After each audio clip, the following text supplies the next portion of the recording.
A little bit on glow plugs this afternoon. It's a balmy December morning. We are dealing with a 6.5 turbo diesel, and we are swapping out glow plugs here today. This engine refuses to start. A lot of bad glow plugs, so I'm replacing them all. So I'm just going to give a little bit of information on how to do this here today, and hopefully give some insight to some new diesel lads that kind of maybe never changed one before, or maybe you got a diesel engine from your grandfather and it's just not running worth a damn. Well, we'll give you some insight on glow plugs. Really, there's nothing much to it.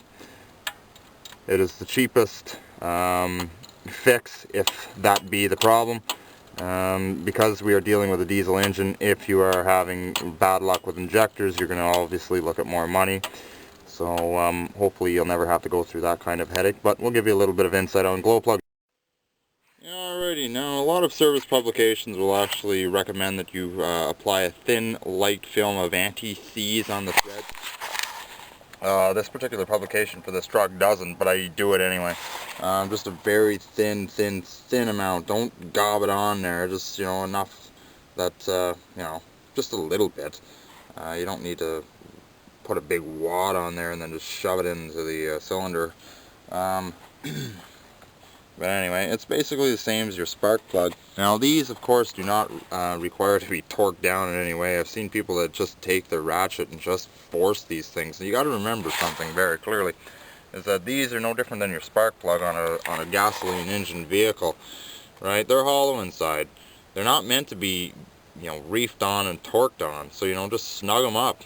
Don't worry about applying too much pressure on them.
Now also, if you have yourself one of these little wire brushes, it might be also a wise idea to clean out any corrosion left inside the pigtail socket, because, after a while it can get pretty rusty and corroded in there. So maybe in your best interest, just take a little bottle brush, for example, or a small little light duty wire brush, and kind of just clean out any bits of corrosion that might be inside there, just so you have a nice connection before you install. If you're testing glow plugs, all we're going to do is we're going to take our glow plug, we're going to take a pair of booster cables, we're going to connect it to our car battery here, a good charge battery. We're going to take our ground cable now, we're going to attach it to the base of our glow plug, just like so. Then we're going to take the positive terminal, and we're going to connect it to the terminal lead right here on our glow plug, and we are going to sit and watch it illuminate. This booster cable's not really good. And if it doesn't illuminate, you either have a bad connection or you have a defective glow plug.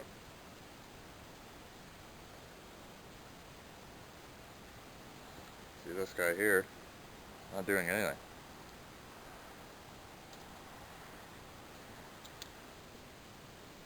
If you had a lot of experience with your engine not starting very well, or if your wait to start light takes a lot longer even when it is a nice balmy mild summer day, there's a good chance that your glow plugs are shot.